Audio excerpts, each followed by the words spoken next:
साहिबान,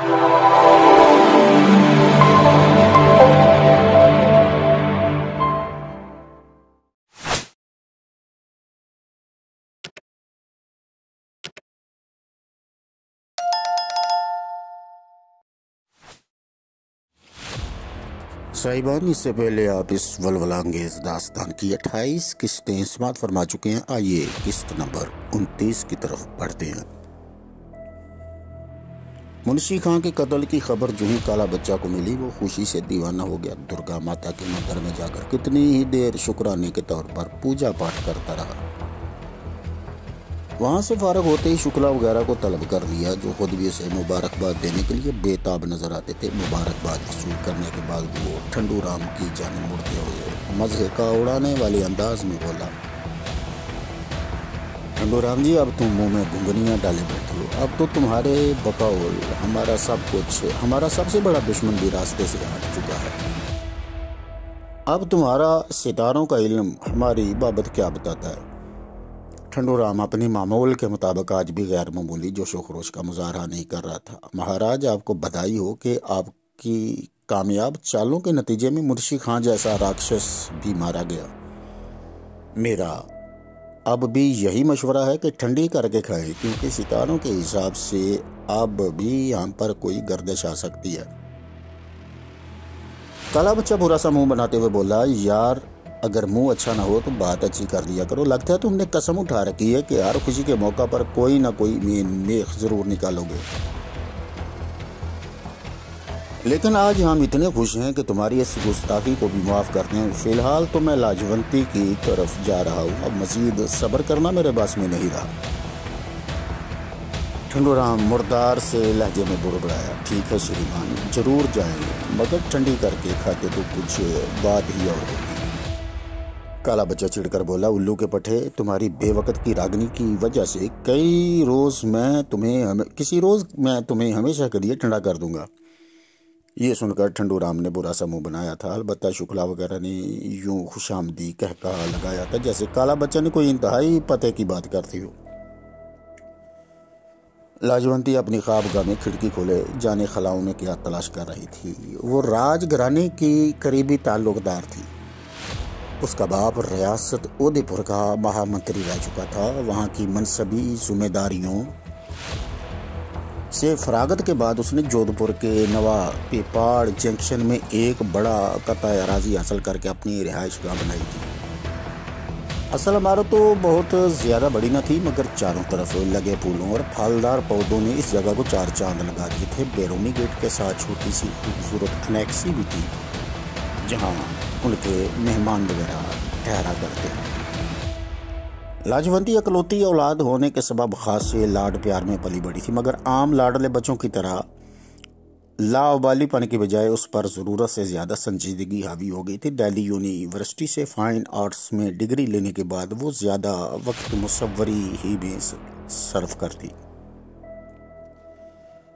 राजकुमार से निस्बत बचपन ही में तय कर दी गई थी, जिसे राजकुमार तो ज़्यादा अहमियत नहीं देता था, मगर लाजवंती उसे अफसानवी हद तक चाहती थी। लेकिन उसका खुलकर इजहार वो कभी भी ना कर पाई। 2 साल कबल उसके माता पिता अजमेर से जोधपुर आते हुए कार हादसे में हलाक हो गए थे। इस हादसे के बाद तो जैसे वो बाकी दुनिया से कट कर रह गई थी। नौकरों की पूरी फौज होने के बावजूद वो हमेशा खुद को तन्हा महसूस करती। राजकुमार भी इस हद दर्जा शर्मीली और धार्मिक लड़की से कुछ उकता सा गया था। अलबत्ता रस्में दुनिया निभाने के लिए कभी कभार उसे मिलने जरूर आ जाती। लाजवंती की एक तरफा मोहब्बत जारी रही। उसे यकीन था कि कभी न कभी पत्थर में जरूर जोंक लगेगी और राजकुमार अपनी आवारगियों से उकता कर उसी की जानब लौटेगा। उसका हरजाई महबूब उसकी तरफ लौट कर आया तो जरूर, मगर तब जब जिंदगी उसका साथ छोड़ चुकी थी। राजकुमार के कत्ल ने उसे मायूसियों की अथाह समुद्र में धकेल दिया था। ऊपर से काला बच्चा के तेवर भी अजीब से लग रहे थे। वो राजकुमार के कातिल से किसी किस्म की उल्फत का सोच भी नहीं सकती थी, लेकिन उसे कोई दूसरा रास्ता भी समझ में नहीं आ रहा था। वो इन्हीं ख्यालों में गुम बैठी थी कि मुलाजमा ने आकर इत्तला दी कि काला बच्चा उससे मिलने के लिए पधारे है। उसने मुलाजमा को हुक्म दिया कि उन्हें ड्राइंग रूम में बिठाओ, मैं अभी आती हूँ। अभी उसकी बात मुकम्मल भी नहीं हुई थी कि पर्दा हटाते हुए काला बच्चा ख्वाबगाह में दाखिल हो गया। उसे देखते ही लाजवंती के दिल में नफरत और दुख का ज्वाला भड़क उठा था। आप यहाँ क्यों आए हैं? आपको ड्राइंग रूम में मेरा इंतज़ार करना चाहिए था।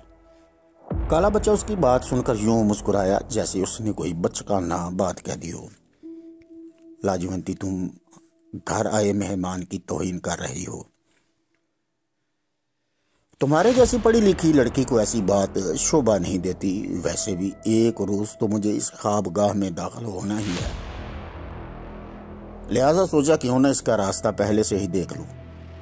जवाब में लाजवंती से कोई सख्त जवाब देना चाहती थी, मगर जाने क्या सोचकर खामोश रही। वो महज इतना कह पाई, प्लीज अभी मैं ज़हनी तौर पर बहुत परेशान हूँ, मुझे कुछ अरसा के लिए आप तन्हा छोड़ दें। काला बच्चा भी कदरे नरम लहजे में बोला, लाजवंती मुझसे घबराया मत करो, आई तो मैं सिर्फ तुम्हारी मिजाज कुर्सी के लिए आया हूँ, फिर भी तुम्हें फैसला करने में देर नहीं करनी चाहिए।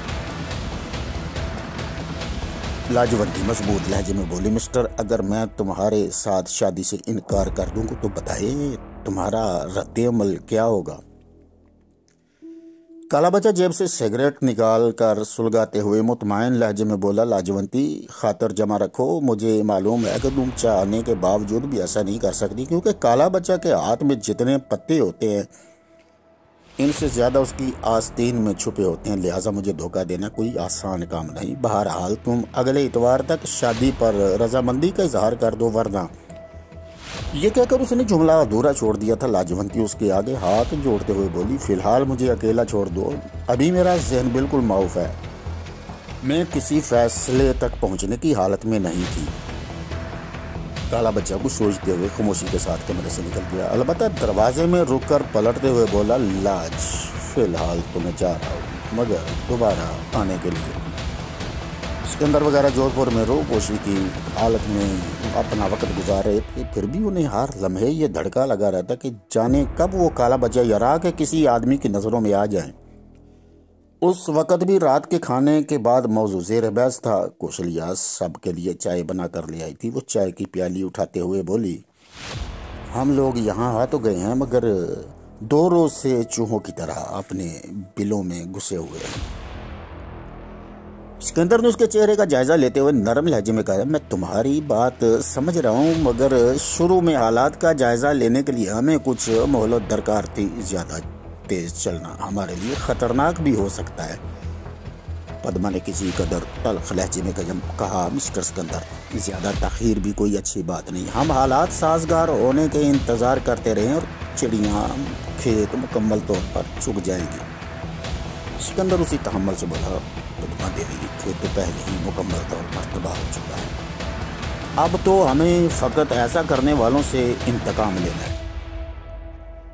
आज पद्मा भी शायद हार मानने के मूड में नहीं थी, मगर यहाँ बैठकर महज बद्दुआ मांगने से तो काला बच्चा मरने से रहा। इसके लिए तो हमें हाथ पांव जरूर हिलाने पड़ेंगे। महल सिंह ने, जो अब तक खामोशी से ये तल्ख बहस सुन रहा था, दखल अंदाजी करते हुए कहा, पद्मा जी, इतना जज्बाती होने की ज़रूरत नहीं, हम आज बल्कि अभी से अपना काम शुरू करने वाले हैं। मुझे अपने दोस्तों की ज़ुबानी इल्म हुआ है कि राजकुमार और मुंशी खां की मौत के बाद काला बच्चा किसी हद तक बेपरवाह हो गया।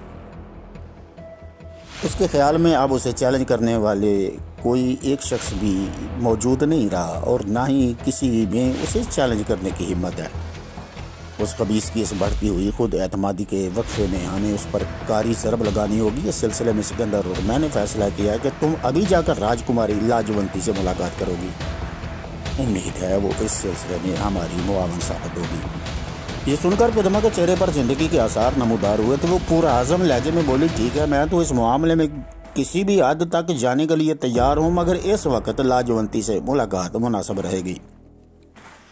सिकंदर ने कहा, इससे मुलाकात के लिए यही वक्त मुनासिब है। अभी काला बच्चा ने इस पर ज़्यादा सख्ती शुरू नहीं की और ना इसकी निगरानी का बंदोबस्त किया। इसका ख्याल है कि वो नरमी से ही राह रास्त पे आ जाएगी।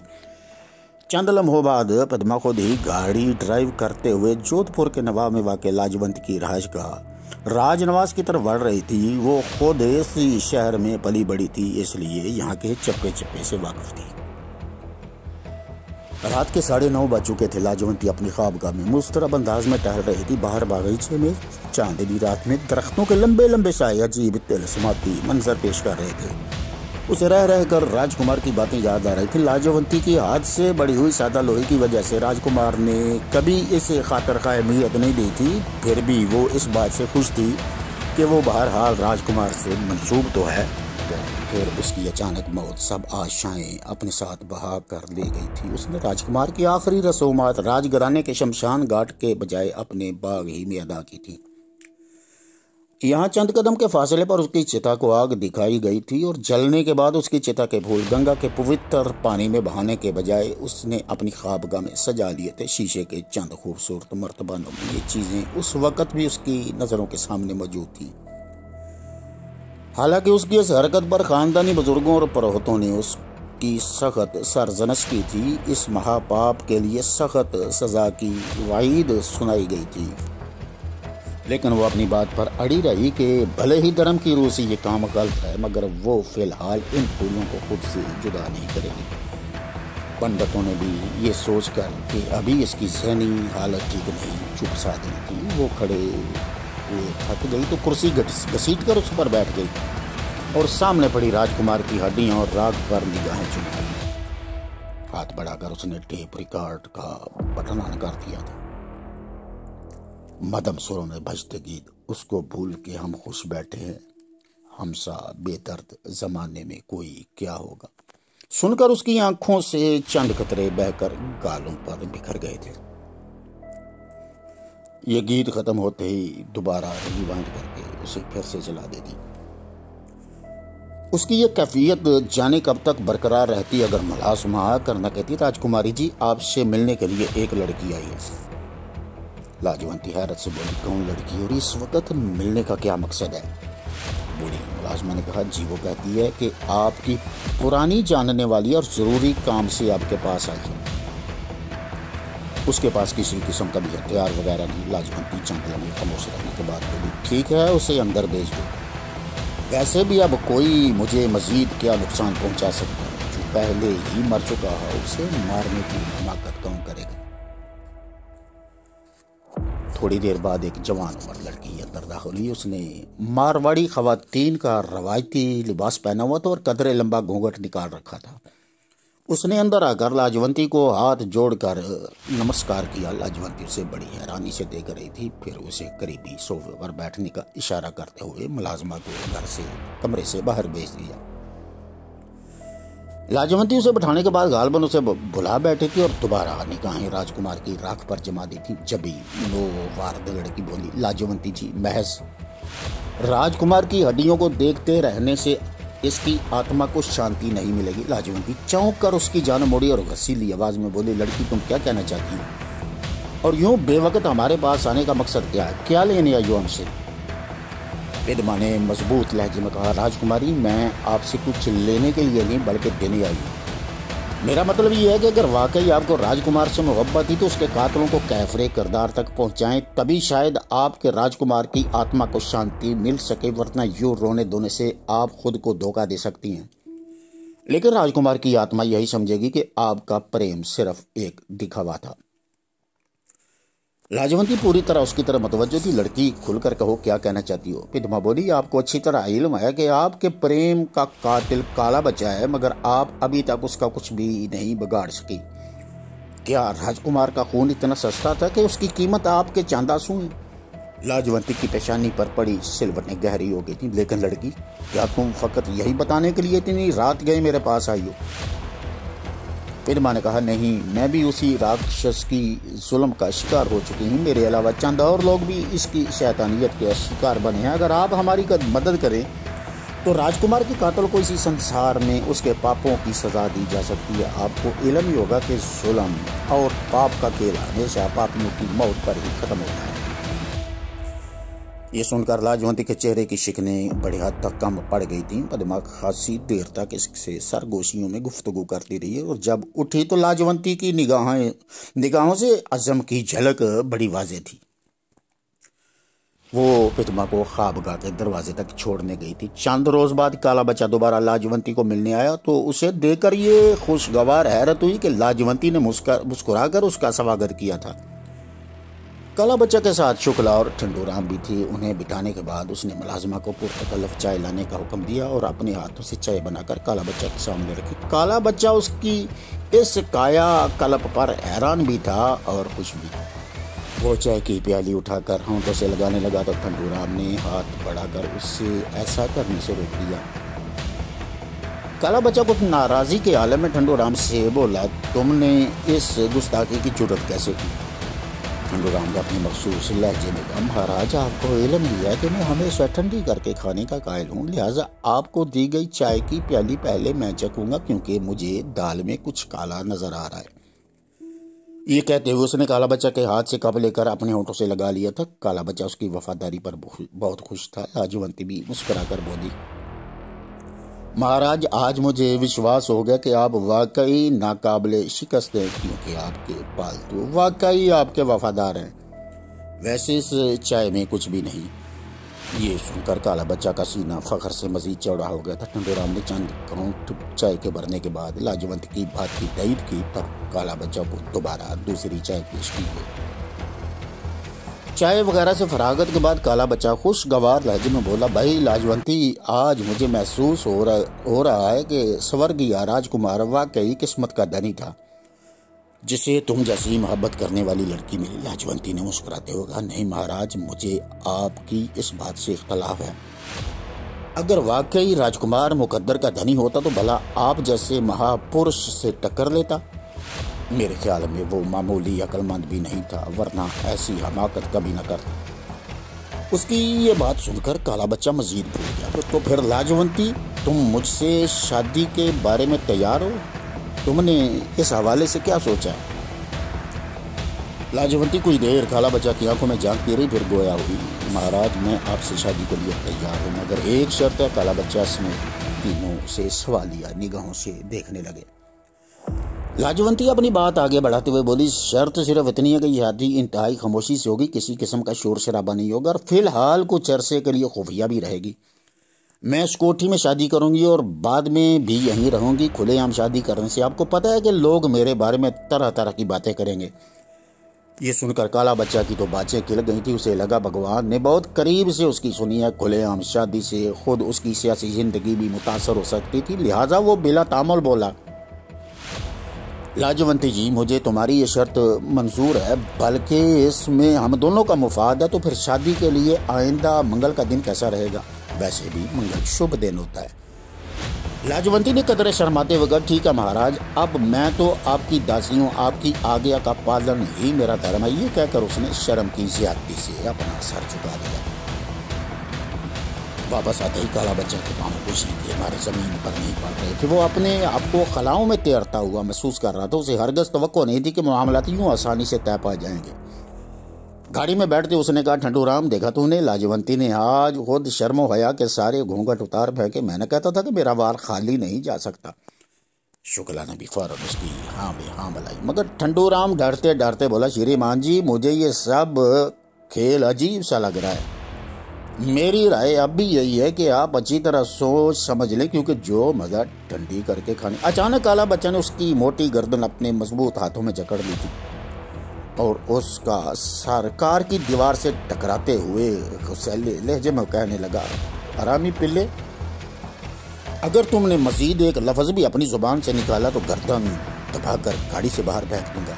मोटे गधे, मुझे लगता है तुम मेरी खुशियों से चलते हो, जो हर शुभ मौका पर बदजुबानी का मुजाहरा करने से बाज नहीं आती। ये कहते हुए उसने गर्दन छोड़ दी। ठंडूराम की आंखें अपने हल्कों से बाहर निकलने लगी। चंद लंबे लंबे सांस लेने के बाद वो मिनमिनाया, ठीक है महाराज, जैसे आपकी मर्जी, मगर बेहतर ही आई था। मजीद कुछ कहने से पहले ही उसने अपने मुंह पर हाथ रख लिया था। 3 जून 1987 शाम का वक्त। शाम ढलने के बाद काला बच्चा अपने चंद काबिल एतमाद साथियों समेत हेपाड़ जंक्शन में वाक़ लाजवंती की रहायशगाह राजनवास पहुंच गया था, मगर आज वो ठंडूराम को अपने हमरा नहीं लाया था, क्योंकि उसे यकीन था कि वो कम वक्त इस शुभ मौका पर भी अपनी बदशगुनी के इजहार से बाज नहीं आएगा। लाजवंती की तरफ से उसकी दो सहेलियों के अलावा कोई भी मदहू नहीं था। बरहमन ने खामोशी से फेरों की रस्म अदा की, जिसके बाद पुरतकल्लफ इशाया दिया गया। शुक्ला और उसके चारों साथियों को मुल्हिका अनक्सी में ठहरा दिया गया था। ख्वाबगाह को आज बड़ी खूबसूरती से सजाया गया था। काला बच्चा खासी देर अनक्सी में बैठा पीने पिलाने में मसरूफ रहा और अपने आदमियों से खुशगपियां करता रहा। रात 11 बजे के बाद वो ख्वाबगाह में दखल हुआ तो उसे लगा कि वो खामगाह ही शराब नोशी करता रहा, वरना आज तो बिन पिए ही मदहोश होने को जी चाह रहा था। पलंग पर बैठने के बाद उसने एक गोशे पर निगाह डाली तो जाने क्यों यक बार की उसका सारा नशा हरण हो गया। उसे लगा जैसे सामने पड़े शोकेस में रखी राजकुमार की हड्डियां हरकत कर रही हैं। उसने सर झटक कर कदरे उसीले अंदाज में छुई मुई बनी राजकुमारी की तरफ देखा और खुश्क लहजे में बोला, लाजवंती, ये क्या बेहुदा मजाक है? इस कमबख्त की हड्डियों को सामने से हटाकर तुमने आज की रात को सुहाना बनाने का प्रोग्राम क्यों नहीं बनाया? इस कमबख्त की हड्डियों को सामने रखकर तुमने सुहानी रात का सारा मजा ही किरकिरा कर दिया है। लाजवंती घूंघट हटाकर बोली, पति देव, आप किन फजूल बातों में उलझ गए? ये बेजरर सी हड्डियां भला आपका क्या बिगाड़ सकती? जब ये मुजस्सम हालत में जिंदा थी वो आपका कुछ नहीं कर सकी, अब भला क्या कर लेंगी? काला बच्चा अभी तक पलंग से नीचे पांव लटकाए बैठा था और जूते वगैरह नहीं उतारते। वो जवाब में लाजवंती को कोई सख्त बात कहना चाहता था कि उसे यूं लगा जैसे उसके दोनों पांव को टखनों के ऊपर से किसी ने बारीक डोरी से जकड़ दिया हो। एक लम्हे के लिए तो उसे ये अपना वाहमा महसूस हुआ, मगर लम्हे के 1000वें हिस्से में ही उसे एहसास हो गया कि ये महज वाहमा नहीं बल्कि फिलवाके उसकी टांगों का निचला हिस्सा मजबूत रस्सी से जकड़ा जा चुका है। इस एहसास ने इस हसीन रात की बाबत उसके सारे तसव्वुरात को तहलील कर दिया था। अचानक ही उसे किसी बड़े खतरे का एहसास हुआ और उसने पलंग से उठकर बाहर भागना चाहा, मगर पांव बंधे होने के कारण मुंह के बल फर्श पर आ पड़ा। इसी दौरान पलंग के नीचे छुपे हुए सिकंदर और महल सिंह बाहर आ चुके थे। उन्हें देखकर उसने चीखने के लिए मुंह खोला ही था कि सिकंदर के पांव की ठोकर से उसके चंद दांत अलग होकर उसके हलक में जा पड़े। महल सिंह ने फौरी तौर पर एक कपड़ा लिया और उसके मुंह में ठोंस दिया और सिकंदर के साथ मिलकर इसके दोनों बाजू पुश्त पर कसकर बांध दिए। ये सारा अमल बमुश्किल 4 मिनट में पाया तकमील को पहुंच गया था। सिकंदर और महल सिंह आराम से सोफों पर बैठ गए। काला बच्चा फर्श पर पड़ा सारा मंजर फटी फटी आंखों से देख रहा था। उसका बस चलता तो वो सबको कच्चा चबा जाता। इसी दौरान बाहर से फिदमा और कौशल्या भी अंदर आ गई। उन्होंने आकर बताया कि काला बच्चा के साथी अनेक्सी के अंदर नशे में धुत पड़े हैं। चंद लम्हों के लिए महल सिंह ने काला बच्चा के मुंह में ठूंसा हुआ कपड़ा बाहर निकाला तो वो हांफते हुए बोला, लाजवंती हराम ज़दी, मैं तुम्हारा वो हशर कर दूंगा कि दुनिया देखेगी। मैं तेरे जिस्म का पुर्जा पुर्जा अलग कर दूंगा। तूने मेरे साथ धोखा किया। ये सुनकर लाजवंती ने जोरदार कहका लगाया, जिसे सुनकर काला बच्चा के तन बदन में आग सी लग गई थी। सिकंदर उसके मुंह में दोबारा कपड़ा ठूंसते हुए बोला, महाराज, आपके मुकाबले आपका बस चले तो हमारे जिस्म का पुर्जा पुर्जा अलग कर देंगे, मगर हम पूरा इख्तियार होने के बावजूद आपके जिस्म पर फिराश तक नहीं डालेंगे। देख लेंगे आपकी और हमारे ज़र्फ में कितना फर्क है। फिदमा बोली, सिकंदर साहब, ये फलसफा बघारने का वक्त नहीं, जल्दी से खेल खत्म करें। ये सुनकर महल सिंह और सिकंदर ने काला बच्चा को घसीट कर कमरे में इस कोने में जाने किधर जंबो साइज का एक बड़ा डीप फ्रीजर रखा हुआ था। काला बच्चा गालबन आने वाले खतरे को भांप गया था, इसलिए इसका चेहरा फौरी तौर पर खौफ से पीला पड़ने लगा था। लाजवंती ने फ्रीजर का ढक्कन उठाया और सिकंदर और महल सिंह ने दोनों जानब से काला बच्चा को उठाकर नहायत आराम से फ्रीजर में घुसेड़ दिया। उसके साथ ही कोने में पड़े राजकुमार की हड्डियां और राख भी फ्रीजर में रख दी गई। इसके बाद काला बच्चा के मुंह से कपड़ा निकाल दिया गया। अब वो गलीज़ गालियां बक रहा था, मगर उस वक्त उसकी गालियों और धमकियों का कोई भी बुरा नहीं मना रहा था। जूं लाजवंती फ्रीजर का ढक्कन नीचे ला रही थी, काला बच्चा की गालियों में कमी और मिन्नत समाजत में इजाफा हो गया था। सिकंदर तेरे से बोला, महाराज पंगल पांडे उर्फ काला बच्चा जी, अब तौबा का वक्त गुजर चुका है, अब आप तसल्ली से सुहाग रात मनाएं।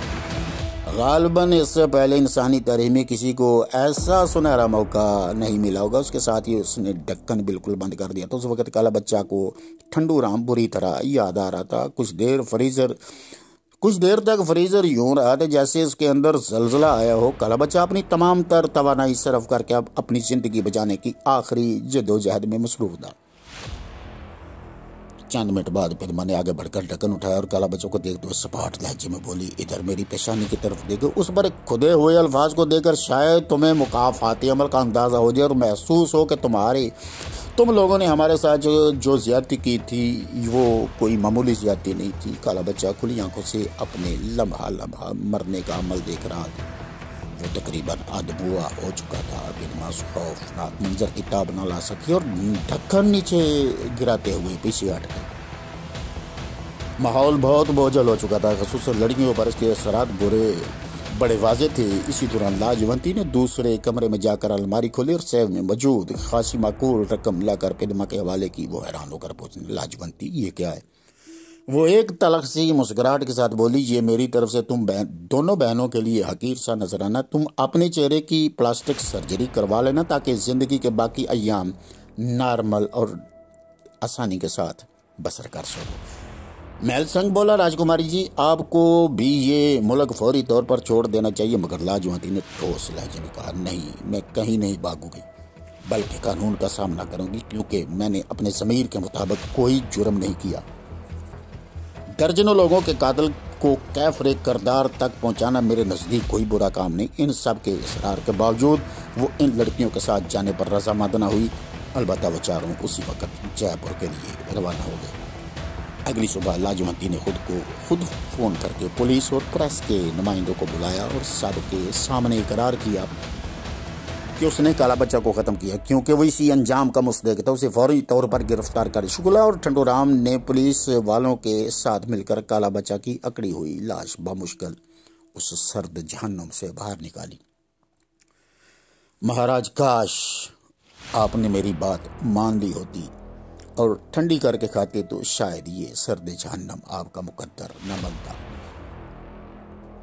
पोस्टमार्टम वगैरह के बाद लाश अंतिम संस्कार के लिए उनके हवाले कर दी गई।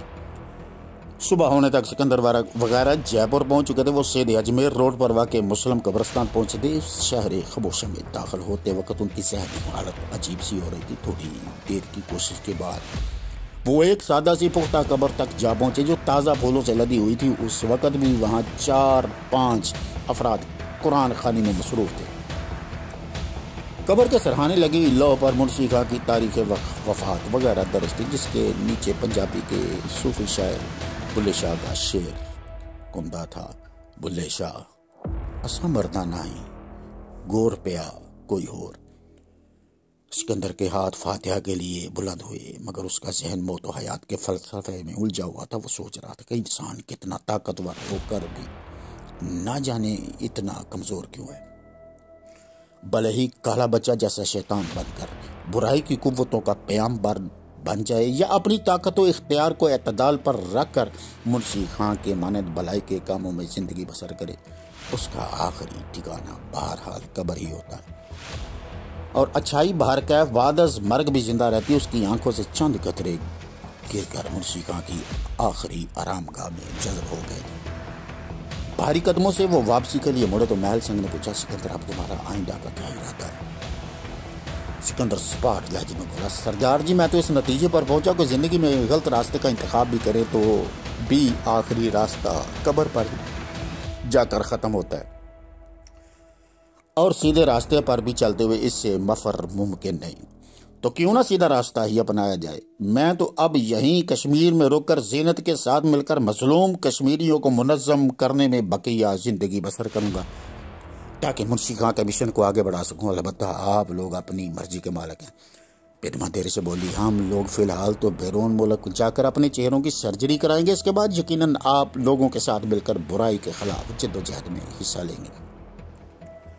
उसके अंदर ने देर से कहा, पद्मा जिंदगी बड़ी कीमती शय है, इसे वक्ती जज्बात से मुतासर होकर ज़ाया मत करते ना। पद्मा ने एक तवील सांस लेते हुए सिकंदर की आंखों में झांका और स्पाट लहजे में बोली, मिस्टर सिकंदर तुम्हारे इस कीमती मशवरे का बहुत शुक्रिया, मगर ज़िंदगी तो महज एक लफ्ज़ का नाम है, इसे भला आज तक कोई अपनी मर्जी से भी गुजार पाया है। सिकंदर को उसके अंदरूनी एहसासात का किसी कदर इल्म था। दूसरी जानब वो ये भी जानता था कि महल सिंह दिलो जान से पिदमा को चाहने लगा है, लिहाजा वो आहिस्ते से बोला, पिदमा महल सिंह बड़ा मुखलिस आदमी है, अगर हो सके तो। पिदमा उसी स्पाट लहजे में बोली, ठीक है मैं तुम्हारा मतलब समझ रही हूँ, मैं यकीनन तुम्हारी ख्वाहिश के एहतराम में महल सिंह जी से शादी कर लूँगी और बैरून मुल्क जाकर ही बस जाऊँगी। हो सका तो ज़िंदगी के किसी मोड़ पर हम दोबारा मिलेंगे।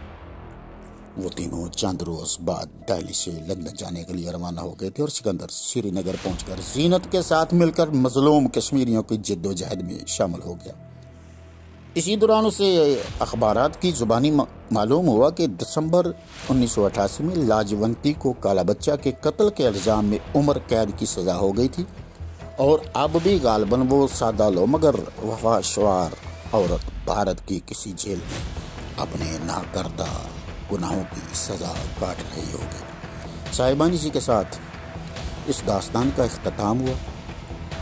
कमेंट्स में आप बताइए कि आपको ये दास्तान कैसी लगी और इसमें अगर कोई मज़ीद बेहतरी करनी पड़ती है आइंदा के लिए, उस हवाले से भी हमें मशवरा दीजिए। अल्लाह आपका हामी नासिर हो। अल्लाह हाफिज़।